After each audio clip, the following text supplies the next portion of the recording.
podcast? Yes. Do you have what? I determine the truth on this podcast. Exactly. See, you get it. All right. Welcome to the Misfit podcast. What is it, 003 if we're copying the UFC style? We are here with Stephanie Mitchell and Crystal Borgeson. They are on the council of the Catholic Misfit, if we actually had one.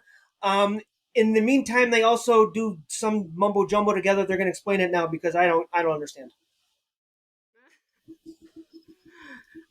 We are sisters in business together. We have, a budding creating this, busy boss mama thing. So we help busy moms to learn how to generate multiple income streams from home. And we educate families on natural health remedies and have a bunch of kids and homeschool and all that.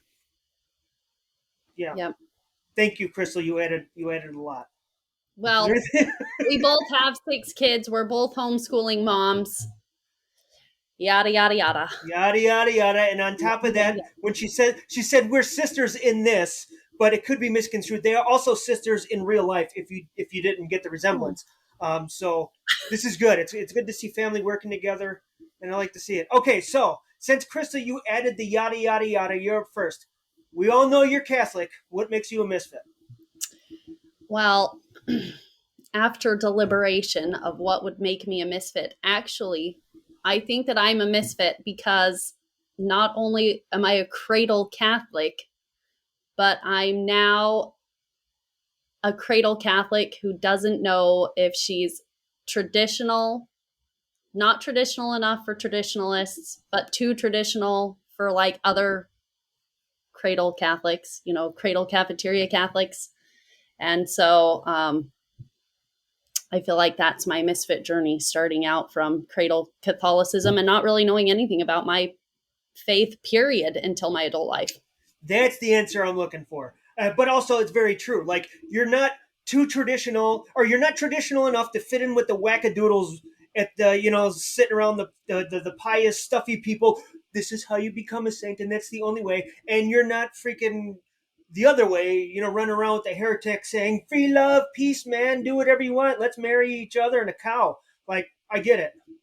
Yeah. The cow things is because, I don't know if you've heard it, in Sweden or something like that. Somewhere in the Netherlands, there's a thing about possibly passing legislation to marry farm animals. Oh my gosh. Okay, so Steph Mitchell. Why would you even think about that? What? Well, because one leads that's a rabbit hole. We can get into that in a second. But Stephanie Mitchell, we know you're Catholic. What makes you a misfit? Can I just use her answer? I know it's almost the exact same, right? I would feel very similar. And I guess as I was thinking about this, it's like, yeah, I feel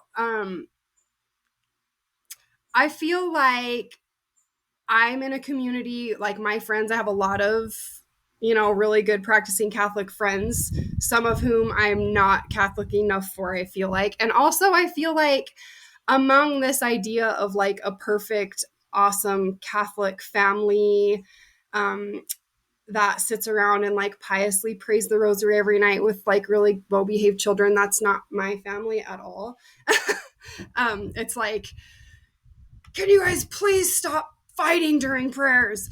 But I've seen that it. And like I think that there's this idea of in my head of like this nice little picture perfect Catholic family that the mom's just, this perfect organized homeschooler that has all of her schniz together, and that's just not me. Like I have a business from home that I like. It's just that's love where that. you're the like biggest misfit too. Yeah, like I'm not working outside the home, but a lot of moms, it's like they're this perfect little housewife, and that's not me. My internet name for our router is called Blissful Chaos. Is it really? I feel like we're just kind of like flying by the seat of our pants. Like we love the church, we love our faith, but I don't fit into this perfect box of a perfect little like housemaker, homeschooling Catholic mom. So I guess that's what I would describe myself as, a misfit. Well, I think yours is even more pronounced than that, because you've also got friends that almost kind of sort of do look at you and question, why would you be working? Why are you working? And why do you send your kids to do hybrid homeschooling? Oh yeah, that was the other thing we were talking of. Crystal and I were talking about earlier. Is like I'm super convicted on homeschooling, but it's not like not something I'm super passionate about. So we've kind of, and also like it's not always been suitable for my kids. So we kind of go in and out of different options for schooling for our kids. It's not this like awesome, amazing Catholic homeschool we have at my house. So Right. Yeah, you had that weird hybrid thing because a couple of the kids go and a couple of kids are homeschooled. I was going to say this as you were talking, Steph. It hit me why both of you are misfits, because you both have 6 kids. Is this correct? True or false? True. True. Right. So unless I forgot about some. I wouldn't be surprised if you're going to have another one in about, we're going to have to end the podcast short so you can pop out another one. No. So you have 6 kids, which means you have 4 kids too many for the average Catholic, and you have 3 kids too less for the traditional Catholics. Yes. True. So, like, are you really a big family with 6? Are you big enough yet? Yeah. Are you sure you're Catholic? You only have 6 kids. Yeah, I heard it positioned like this. Once you get to 6 kids, you are now outside of the range of families that are like, whoa, you're really big. Now they're like, wow, you're massive. But then in the massive family community with lots of Catholics, you're at the bottom tier. Like you're down at the bottom. You're barely into the big family realm at all. Yeah, with the 6 kids. That's cute. That's cute. Like, that's cute. You've got your 6, and everybody else is like, did you have 15 of them? Which ones? Aren't they all yours at the park? Yes, they are. Oh, is this a birthday party? No, we just went to the park. No. Just took a family trip. Especially what it looks like if Steph and I get together. Oh my gosh. Oh yeah. Yeah. With the 12 kids plus. I remember the gaggle. We went. Crystal and I. All right. So this is a weird thing. So I met Steph, believe it or not, 20 years ago. Her husband Joe and I were deployed, and she came to visit. And that was the first time I met her. And then I don't know if you've ever kept up with me, any of you listeners out there. I wasn't, I basically lived inside a bottle of booze and had a lot of fun. But then I became a Catholic, and I had a lot of fun, and then I became a Catholic. Yeah, well, kind of true. But then you were instrumental. That's why I hooked up with you and Joe again, and a couple of our other friends. And you were instrumental in my initial catechesis, is what it's called in the Catholic, the traditional Catholic speak. Basically, it means you taught me everything that you knew about the Catholic faith, because I knew nothing. And then later, at some point, I don't know, you helped Crystal become a Catholic too, or something? Yeah. Yeah. Yeah, that's been a big influence in me bothering to even think about my faith, really. Yeah. Which is good. We're called to do that, and especially since your sister. Same kind of thing with your other sister, Amanda. And then, so I don't know how this happened, but like one day I was moving from South Carolina. One time I was moving from South Carolina to Utah, and I was like, I had no money, so I just asked Steph, hey, do you think your sister would be willing to put me up in Colorado for a night so I could sleep and then head off? And that's the first time I met you, I think. Because I don't even think I met you when you would come into town. I thought I'd met you. Had you? I thought so. Maybe. I mean, I'd heard about you enough that I'd met you. Right. Well, that was the thing, right? That's what we both said, because we had both heard a lot about you. And then somehow, God's always, this is the first time he's never done this to me, but I move around a lot, and I always am near friends. So I moved from Utah for a job to Colorado Springs for a job. And just so happened that Crystal's husband, DJ, was deployed, or was stationed there. Right. So her husband's in the Army. Steph's husband, we were deployed together. We were in the Navy together, the Seabees. So that's how we know everybody. I don't know why it seemed like it was the right time to say it, but that's how we know each other. It was weird. Oh, I was going to say something about, when we went to Garden of the Gods, trying to get all the hooligans, 12 kids and the 3 of us somehow, to Garden of the Gods and to walk around. And it was just an insane outing. Wait a second. We even got them into the museum. We got all of them into the museum. Yes. Uh-huh. But which was a Eric, feat. did you include the fact that you ended up living in Colorado Springs? I did not. Well, I said I Yeah, moved I for think a job, but yeah, I lived there. I lived there. Oh yeah. Because I was doing the work I was doing. They moved me around a lot because sometimes I was working way out by Nevada. Sometimes, yeah. Okay, so yeah, I moved out there, which was great. I got to know. so. You ended up moving out there 10 minutes away from Crystal, which was really interesting. Yeah, insane. Wound up going to the same parish. Crazy. Yeah. Actually, her husband DJ was on Carson, right? For Carson. Yeah, for Carson. So And I you were was working for a private company that did work for the government, and it was on Fort Carson. Like I passed where DJ, where his spaces were, and where he had to report every day. A lot. Good stuff. yeah. So I know the families very well, and they're very good, and they are just trying to get by. So that's good. I'm talking now because I feel a lull coming, and I don't know how to fight it. They're just trying to get by. Yeah. Which is- When I didn't say financial, I just meant like they're just trying to survive having six That's what I kids. meant. Oh yeah. They're a mess, but they're trying to survive. they're trying to get along in life. Well, I mean, I remember. Okay, so your old house, Steph. I was like, it was a 2-bedroom house, right? 3-bedroom house. 3-bedroom house, and I'd come to visit for Christmas or something, and you had the guest room, and then their family started to grow, and they moved into a bigger house, and I got to stay in the guest room, and then they grew more, and now I'm staying with whenever I come to town, I'm staying with Mom, who's like 20 minutes away because there's just no room, and Right. Crystal is very And similar. we actually don't even have room for all our kids right now. Yeah. We got like a couple in our room.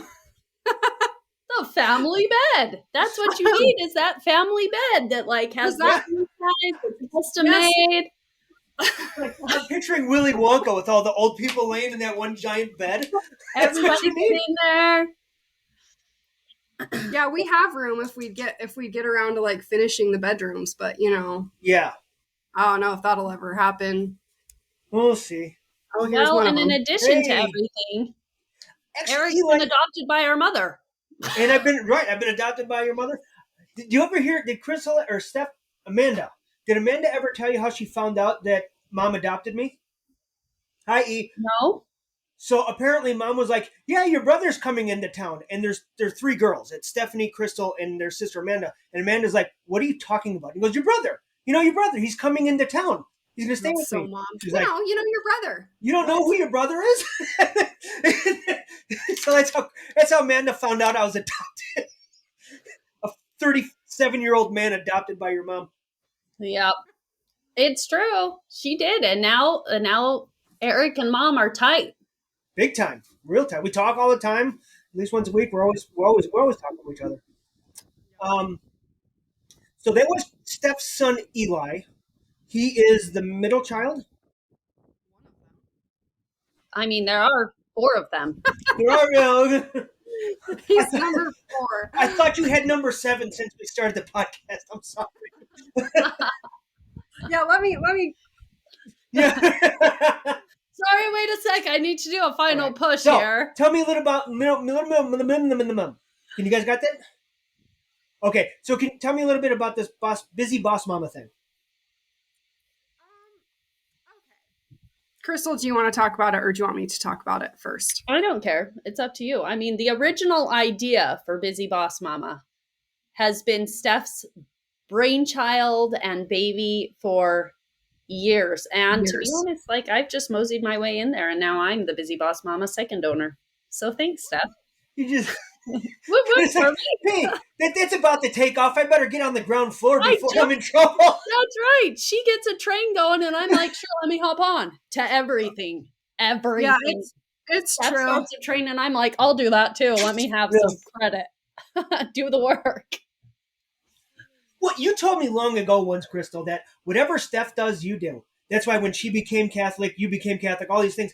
And then you moved out. DJ got transferred to Washington State, and you stopped answering my phone calls. And I remember the first time, like, because you were too busy, but, you didn't answer 2 of my calls, which was really weird for you. And I texted back, like, you really do you do whatever Steph Oh, my does. gosh. I do.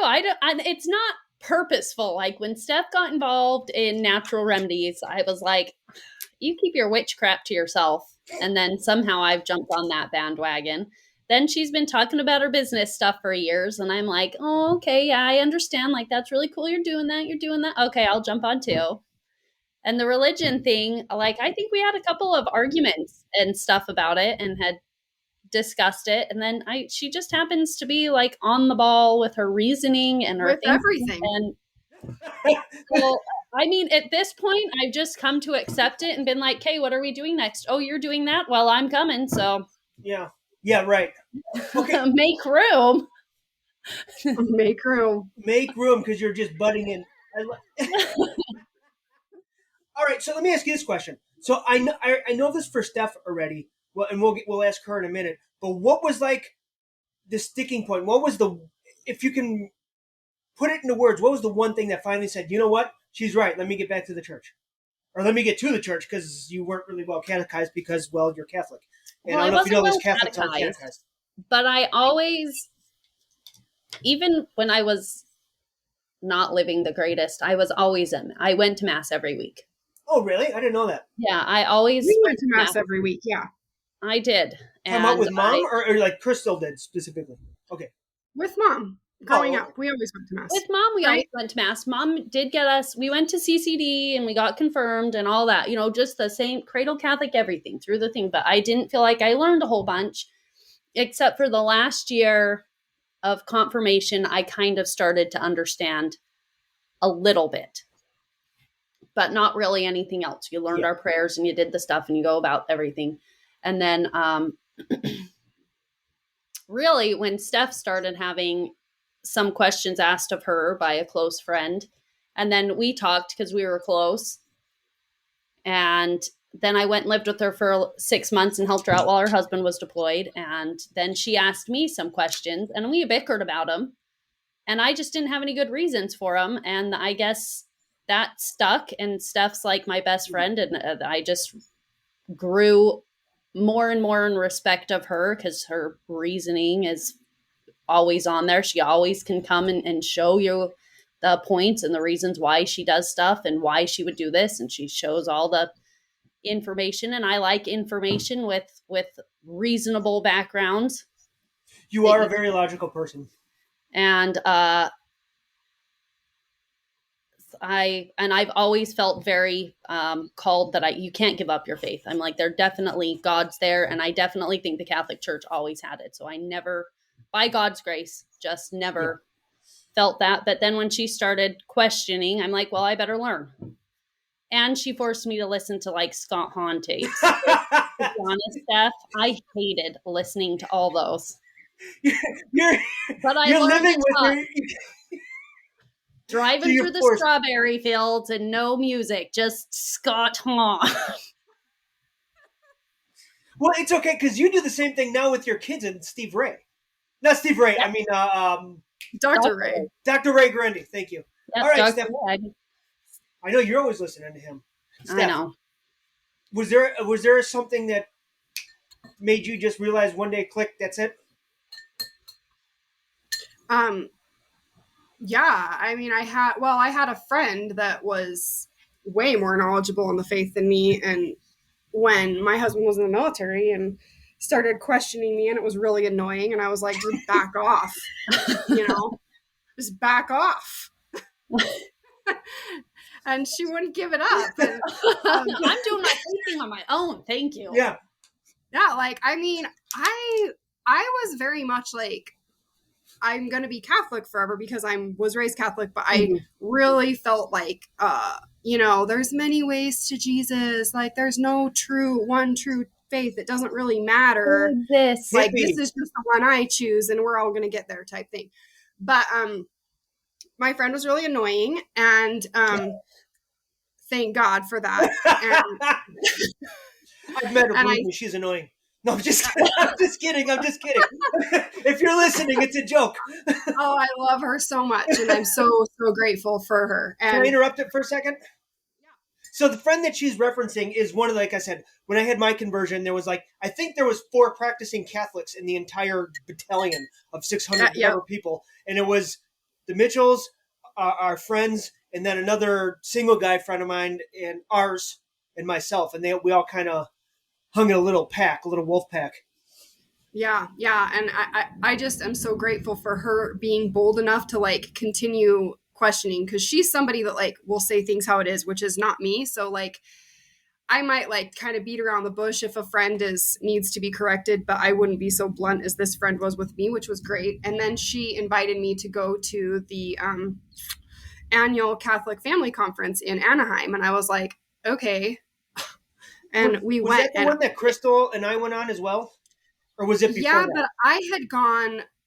I went before. So I went to 2 or 3 of them when we lived down there. And the first one I went down there with my friend, when our husbands were deployed, and it lit me on fire. I mean, I just like on fire listening to Scott Hahn, Kimberly Hahn.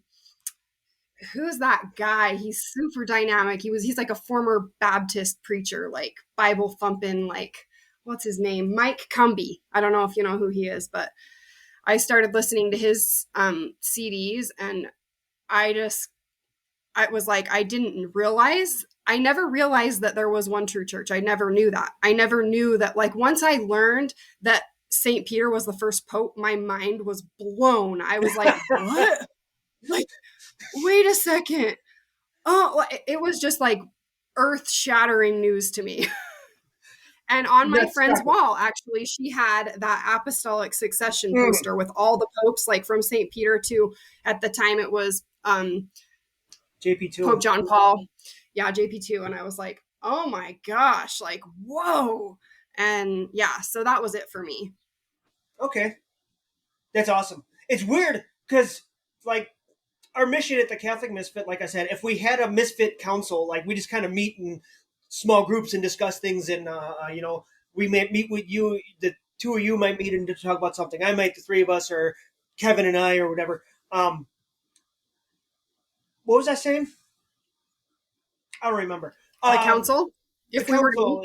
Oh, yeah. So part of our mission at the Catholic Misfit is like, we want to reach you normal misfit people. And it sounds like you both were misfits that were converted by on fire freaking Bible thumping stuffy church people, which I find interesting because it's now just hitting me. I know.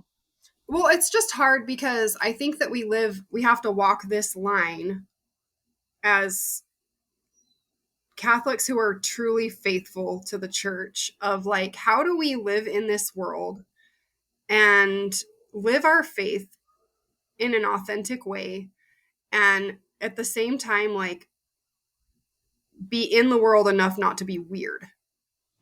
Like, I think a great place to encounter that, I went to 2 conferences with you, Steph, one with Dad and one just with you.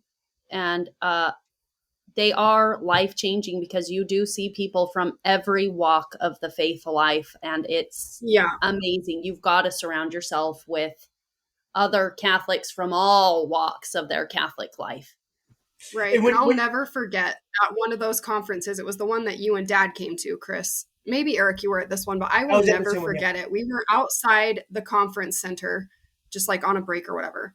And I saw this woman, and she had 7 kids. And mind you, like, we grew up in a house where, like, having a big family was kind of disgusting. Like, it was like, you're kind of a loser if you're a stay-at-home mom and you don't have a really good high-paying career. So, like, we were both pre-med, Crystal and I, before we, like, had a conversion and decided we really were called to just be home, which is, that's a whole story in itself. But I saw this woman. Can I jump in real quick? You do have a degree in biology, right? Yeah. And Crystal, you're right there, right? If you wanted to, you'd have a degree in a second. Yeah. Yeah, so I mean, it's not like you didn't, like, you could, you're smart ladies, you could go out in the world and you could be successful in pre-med and do all that stuff. You were able to do it. Right? Right. Yeah. It was just, it was just a call from God to go a different direction. But, oh yeah. I just wanted to clarify that. Okay. Yeah. Yeah. I think that's helpful for people, like, to see, like, life can change in radical ways when you're open to the Lord. And it doesn't mean that your life is less rich. Like my life is far more rich following that path than it would have been having 2 kids and being a cafeteria Catholic and being a doctor, for sure, you know? Well, and I had Um, never planned on having a family and getting Oh, married. really? Yeah, I never wanted any kids. I wanted to just go and like excel in a career field and do all that. And then I married DJ and I was like, well, I guess maybe we could have one or two. And then then all the talks with Steph is I'm like, well, we can't do that because God doesn't let you. You have to be open to life. And I'm like, crap, now I have to be like, okay. But then my kids will be alone if I go to school because my husband's gone all the right. time. It changes everything. You're like, It, wait a second. Like, yeah. So I think we're coming up on 25 minutes, and I know we said we wanted to cut it a hard 30. I'm sorry I interrupted your story, Steph, but I think it led to something that's really important. A lot of times, the Catholic thing is, the interpretation is that Catholics have to have as many kids as possible. And they just need to start cranking them out, cranking them out, cranking them out. Is that true? Which we both know. I'm asking a stupid question because I know it isn't true. But is that true? And how do we kind of explain why and how you have 6 kids, but you're not called to start cranking out kids like a factory? Crystal, go first because Steph's got an answer because you've been dominating. I don't know. You look kind of dead. Me? I Yeah. look kind of dead? You were kind of like, don't answer. Don't answer. Oh. Well, you aren't, as you have each one, you have to prayerfully discern each one of them. And that's just one thing is I'm like, you take them one at a time and see where you're at. And it's not like you're required to, you can discern and use natural family planning and it is effective. The only time that it's ineffective is when the people fail. The method itself is just as effective as chemical birth controls and things like that. But you do And it doesn't have give you cancer. to, yeah. But you can mess up on it. Human error and human failings, like you can miscount days. You can misjudge consistencies of things. You can, but there are a lot of products now, like thermometers and things that calculate it out, so it's pretty exact. But so if there is a failure of the method, it's not a failure of the method; it's a failure of the people because there were all indications there, and you knew that it wasn't a time to be partaking of that. And so you don't have to like crank baby after baby after baby. But if you are open to life, it does usually come with. You do find when you're praying that it comes with one or more, or certain phases of a cycle come around and you're like, well, maybe that wasn't as important as I thought it was 2 weeks ago. Or I have found, and I think Steph has too, that like when you do get to the edge where you're like, nope, I need a solid hard break. You've got like the Lord has given you enough willpower to make that occur. So you don't have to pop them out one after another, and you don't have to. I think it is important for Catholic moms, especially if you do start putting them out, is to you have to find something that if you're not finding an accomplishment within your family life, to find something that does fulfill you, and there is no shame in seeking to work a job or something. That doesn't mean you're putting your family second, or to take on a hobby or anything, and not to feel guilty about that, but to always remember your vocation's at the front, and if it is interrupting, to take a step back from an occupation as opposed to your vocation. That's good. Steph, what do you want to end? We're going to extend that because this is a good conversation. What do you think, Steph? That's fine. Yeah, everything she said. What she said.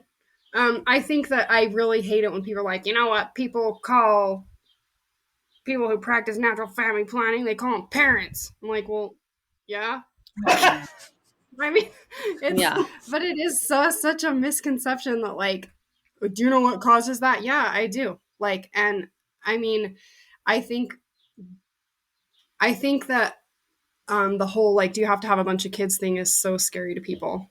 And it is a scary thing. It's not easy to have a big family, but I think that They that's one come of the one at a beautiful time things. usually. Usually, yeah. You know, The twin things or the sextuplets happen when you're taking fertility pills. right? And, I will and I say, think that that's just it's a beautiful thing that the church does require. That's such a discernment process with it. Mm-hmm. okay. All right. And, So natural family planning. I think also a lot of people probably won't know what it is. It's a better way than the rhythm method for conceiving or to not conceive. Right? Is this a truth fact that you use natural family planning, like you abstain from the marital act during certain times when you are fertile, so because you're planning your family and you decide, well, okay, we can still do the marital things, but we're using this whatever chart system graphs. I don't know what you guys do. Freaking stick your finger in the Yeah. air and wave and see what Oh directions my wind blows. gosh. Whatever you yeah, ladies do. that's the rhythm method. Oh, that's a but Which just day of the week is it? Count 15 days and you're good.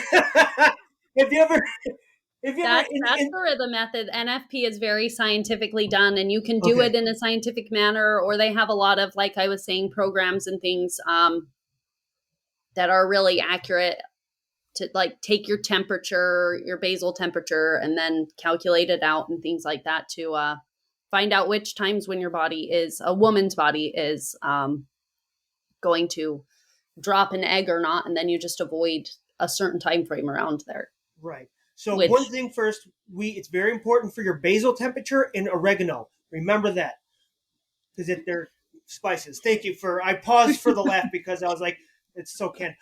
No, but it is true. Yeah, thank you. Where's my drum set? But it's important because you use national family planning to not have kids as well as to have kids, and it's all discernment in times a year, and Right. I think that's beautiful. Okay, so we actually ended pretty close to 30 minutes. What else would you like to say? Plug your stuff. Busy Boss Mama. What is that? Is that a Facebook or is that a MySpace? Is that a Twitter thing? What No, is that? we do have Facebook, but we're not so active on there. Really, Okay. what we're creating is just a way to, like what Crystal was saying, where she says, sometimes being a mom just feels, I hate to say it, but like unfulfilling in some ways. Like it is fulfilling, but sometimes it's like, dang it, I just want something to go after. And I feel like a lot of like business type, I've been around business coaching for a really long time, and there's a lot of new age crap out there. So our goal with Busy Boss Mama is to help Christian and Catholic moms to like pursue success where they can balance their home life, like have something to work for without feeling guilty, and also not get sucked into new age, basically Yeah. is yeah, how to control your mindset and all that without like, Okay. to be able to feel accomplished yourself, because that's one thing with like having kids is you don't feel accomplished or that you're achieving anything because you're watching your children achieve stuff and they're not gone for 18 years. That's a long time to have to look back, and then they're individual people, so you don't have any control over like whether or not your kids are like, that's not an accomplishment of your own. That's one thing that I think Steph and I have both felt, is that like we're not accomplished, and even if the kids accomplish something, neither of us live vicariously through our children and try and be like, oh yeah, they are so good at that, that's my win too. And it's like, well, no, they worked hard and I'm excited for them, but I didn't do anything. Like, I drove them to practice, yay for me, they could have grabbed the bus. I mean, even if they're that's how it feels. So that's why we started, or really wanted to work with this Busy Boss Mama and show other Catholic and Christian moms how to build that into their lives and to be able to have a little something extra so that they don't have to feel like washing the dishes and cooking dinner is all that they did in a day for their whole life, and washed clothes, and then watched all these little people have all their accomplishments. And maybe that's pride or whatnot, but I think there is something to having something for yourself. I just wanted to add that as of 34 minutes into this podcast, we at the Catholic Misfit decided that Steph Mitchell and Crystal Borgeson are no longer affiliated with us. We believe that women can only be in the house. that they cannot leave and do Sandwich. anything for themselves. They must care for their children, and they must Make sandwiches. Where yeah. is it? Don't try to make money. Don't try to make money. Don't leave the house. I remember, man, I couldn't do that. No, I don't understand why we expect women to. Even in the Catholic Church, this is something too. We're working on an idea, but it's something along the lines of the other side of the scripture verse, where we all know that women mind, your mom likes to say, mind your man, but it's also about how the man needs to die for his wife, like Christ died for the church. And I think we lose that. You know what I mean? Like we expect too much of our ladies and not enough of our men. So we're working on that. But on the flip side, you're human beings. Your whole life can't revolve around your dang kids in your house and your laundry, Right. like you had said. I mean, you deserve a life. In something that and I want another thing that Crystal and I have talked a lot about is like there are some moms that are like so well suited and find so much joy. I mean, we're all called to find joy in motherhood, but like with like, just taking care of their home, and they're awesome at like decorating and just creating a really awesome home, and that's awesome. And like we're not all called to. Well, I mean, none of us should ever be like always just seeking riches, for sure. Yeah. But if there are Catholic families that aren't afraid to work really hard and achieve success in something, then we're able to give more to the causes that we care about as conservatives. Like, I feel strongly that like if we just leave all of the success seeking and business success to people who don't care about family life and don't care about our values, then where does the money come from to give? You know what I mean? Like, yeah. Well, so, understand, like crisis pregnancy centers need to have financing to help women who are pregnant so they don't have abortions, right? And pointing out this is motherhood right there. Right? It's time. I know that's how I know we need to wrap it up, is because the kids are now impatient and bothering mom. And if I would have put money on it, I would have said it would have been the Mitchell boys, not the Borgies. But that's cool. All right, so you're on Facebook with Busy Boss Mama. If someone wanted to get in contact, hi Tori, right? Yeah, hi Tori. So if they want to get in contact with you, what's the best way to learn about your ministry or to learn about your business? I still don't understand. Probably our personal Facebook at this point, because this is still something we're doing right now. So we don't have our website up and yet. So just our personal Facebook, Stephanie Mitchell or Crystal Borgeson. Or we do have I'm on Instagram at Busy Boss Mama. Instagram at Busy Boss Mama, and we'll put links to maybe the personal stuff, or maybe we can ask you two to maybe we'll start following it with the Catholic Misfit page. We'll start following you specifically for that stuff. That way we know it gets out to our people. And when you do have your website, we'll have you back on. Well, we're going to have you on again because there's like 4 people we know that are good Catholics. This was super fun. Okay, I'm glad you enjoyed it. Crystal, Steph, thanks for joining. Any last words? Nothing? Yes? No? Well, I mean, and also with the Busy Boss Mama thing, you can come over and check out tips and tricks for just, managing your life. It doesn't have to just be because you're seeking a business or something, maybe even just to find time to, say you're a sewer or a quilter or scrapbooker, or you just want to sit outside in the sunshine once in a while, like tips and tricks to manage your life as a mom. So if I'm understanding correctly, what it is, it's geared towards business, but it's life skills that'll help you whenever the heck you're doing. Yeah. Okay. Yes. Good to know. Well, balancing it all as a mom, basically. Yes. Okay. And if you're not a mom, you can check it out. The life skills apply to you. Believe me, I know we've had many conversations like this. All right. Yes. Thank you for watching, listening, whatever. Have a good day. God bless. Thank you for joining us. Have a wonderful day. Thanks, Eric.